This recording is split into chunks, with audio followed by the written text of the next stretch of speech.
also terror financing. Some case examples of how their nexus operates. All of you would be aware of Dawood Ibrahim. Dawood Ibrahim began as a small-time criminal in 1970s in Mumbai. Gradually, he evolved into a transnational criminal syndicate. And then he aligned with terrorist organizations and started smuggling weapons and explosives for them. And ultimately, he also started indulging in various terrorist attacks, including 1993 Mumbai bombings in which RDX was used in India for the first time. He was also actively involved in smuggling FICN in India. He has already been declared a global terrorist and has been designated as significant foreign narcotics traffickers. So D Company and Dawood, they give a very classic example where a criminal organization is also a terrorist organization, and the terrorist organization is receiving its funds through criminal activities. In Jammu and Kashmir, also we witnessed a situation when the terrorist organizations were active.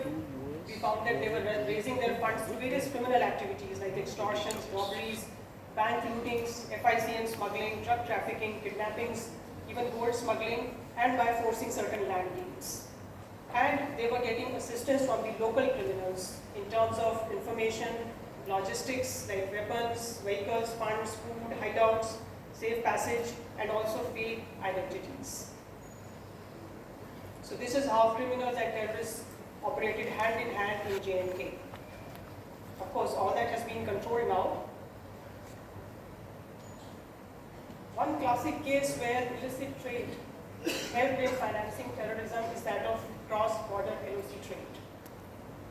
It was started in 2008 as a confidence-building measure, where the goods which were produced locally were supposed to be traded between POK and Jammu and Kashmir. It was supposed to be barter trade based on zero tariff. But then what happened? This trade route was being utilized for financing certain terrorist activities. And you would be amazed to know how this all came to light. It came to light when a group of traders in Delhi raised an alert. They said that they are importing Californian almonds and they are paying a duty. At the same time, some traders in Delhi are getting Californian almonds, which is actually being exported by Pakistan to India.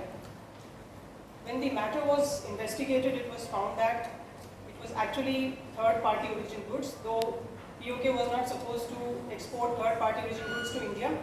They were supposed to export only the locally produced goods. But they were importing Californian almonds, and same almonds were being exported to India. DNA analysis was done, and it was found that those almonds were actually of Californian origin. There was under-invoicing also in the imports, which was leading to a lot of cash generation, and that cash was reaching the terrorist organizations.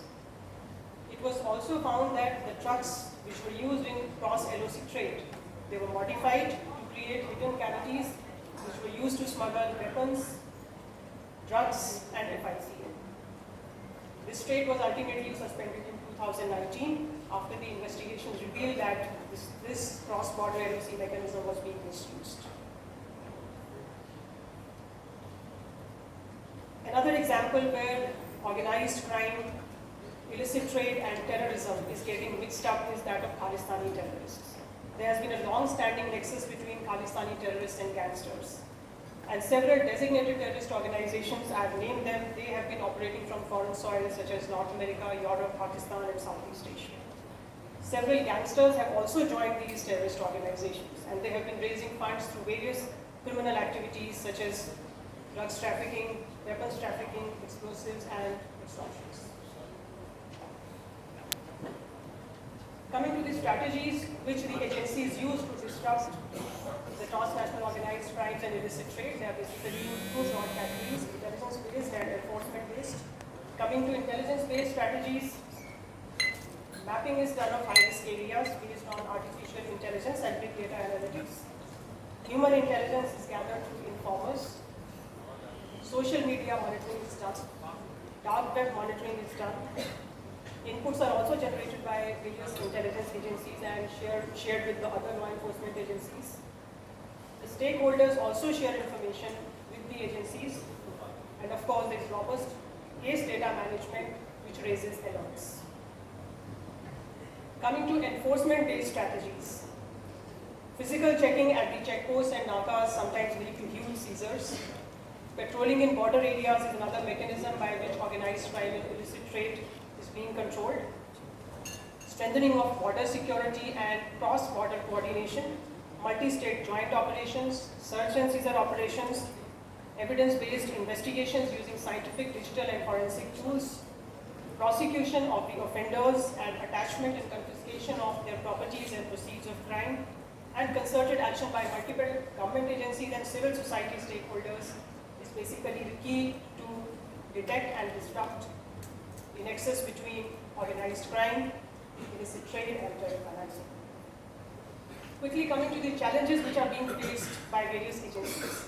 As all of us know that illicit trade remains secret, its covert nature makes it very difficult to quantify the exact volume of illicit trade, and whatever quantification is being done, it is based on the seizures made by customs on the borders.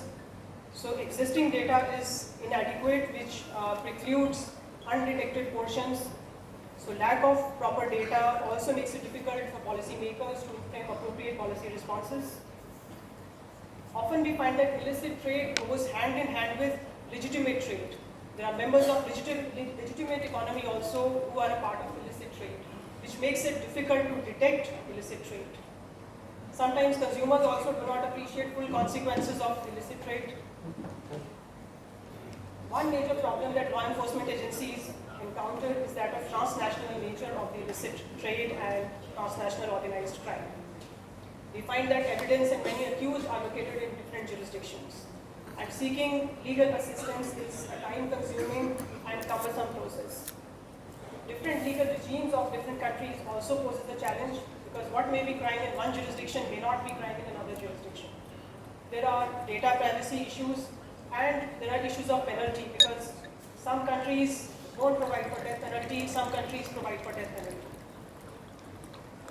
Technological advances made by terrorist organizations and organized crime gangs, though they are handy for the agencies also, but at the same time the criminals also make use of them. Use of dark web, use of encrypted messaging apps, and use of cryptocurrency, all this poses challenge. Use of proxies, and there is always inherent challenge of proving a conspiracy which remains hidden and secret. Coming to witnesses, many a times we find that witnesses are scared to come, or witnesses are not available who can give evidence about illicit trade. Corruption is another challenge. Now the way forward, we need to have reliable data first and foremost, so that appropriate policy responses can be framed. Multi-agency and multi-sector comprehensive approach is required. We cannot deal with illicit trade in bits and pieces. We cannot deal with arms trafficking on one side and drugs trafficking on the other side. It has to be a comprehensive approach covering all kinds of illicit trade. Because the same gang which indulges in arms trafficking also indulges in drugs trafficking. Continued synergy and cooperation among various central and state agencies, military intelligence, FIU, financial investigation units, NCB, cybercrime units, all this is needed to comprehensively deal with the problem of organized crime and illicit trade. This should be interesting. Again, prioritization needs to be done. There are some strategies which can give quick results with less resources. For example, if we strengthen border security, that can curb various kinds of smuggling and illicit trade, covering a whole range of products. Heightened surveillance over criminals, it's a time-tested strategy.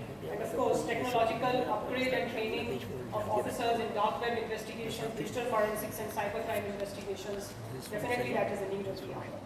Multidisciplinary approach and robust legal framework, they are needed to counter this nexus of illicit trade, transnational organized crime and terrorist financing complex.